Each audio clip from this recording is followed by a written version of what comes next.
Hi, kids. This is Larry. I love puppets, don't you? All kinds of puppets. Big ones, small ones, fuzzy ones, and wooden ones.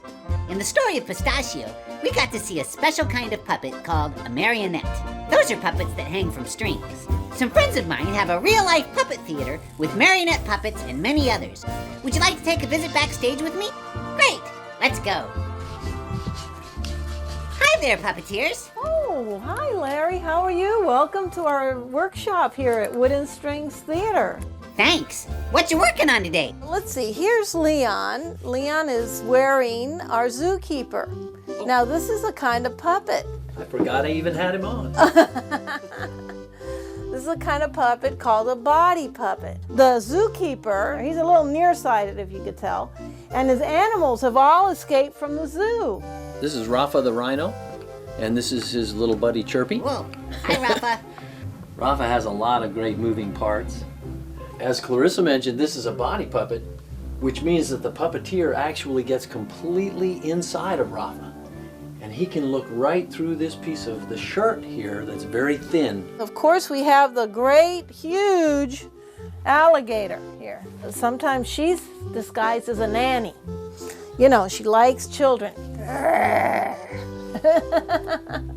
Well, Larry, I'm so excited to show you my very first marionette that I made 37 years ago. This is Trinculo. He's a court jester. And it took me 6 months to make him. You know, marionettes are very specialized. First of all, the puppeteer does not touch the puppet. The puppeteer holds in their hand a wooden control. We call it an airplane control because it sort of seems to look like an airplane. It sort of organizes the strings for you so that you know at a quick grab, you know what part of the body you're moving. For instance, this is the leg of the puppet here. There's a kind of string that is used for fishing. The puppet has his shoulders are what carry his weight. Oh, okay. And that leaves his head free to move back and forth like this. I've been hanging around, you know, but I am glad to be out and expressing myself and singing. Da, da, da. Okay, Trinculo. Well, Larry, come on. Let's go see how Leon's doing. Wow. What kind of puppet is that? We've been talking a lot about marionettes, and this is sort of a new invention, which is sort of a reverse marionette. So I have a single control that I can work with one hand that operates Anansi's head. Oh, okay. And at the same time, it has strings that come from inside Anansi that work Anansi's legs. That seems like a lot of work to build. Did you just love math in school?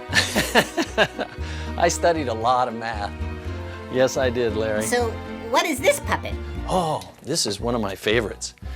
This is a puppet from our show Anansi, and it's a giraffe. Oh, look at that. And you know, one of the tricky things about puppets is getting movement that looks really lifelike.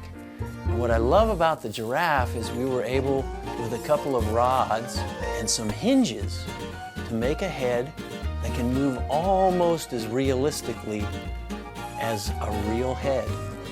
Sometimes we have to do really small and intricate little things, like the hand mechanism that's inside of Ijapa here, and other times we have to do really gigantic sorts of puppets. If you look over here, Larry, you can see Clarissa's coming out in the feet of a 12.5-foot giant. Whoa! We had to think for a while about how we could make something that big that one person could operate. That is amazing. The final product is very magical for our audiences, and we really enjoy doing all the head scratching and all the wondering and inventing that we have to do to put the program together. So I'm going to say goodbye to you. That's Patty Mahoney. Well, thanks so much for letting me visit your backstage. Bye, Larry. Goodbye. I hope you enjoyed that as much as I did. Thanks for joining me. See you next time.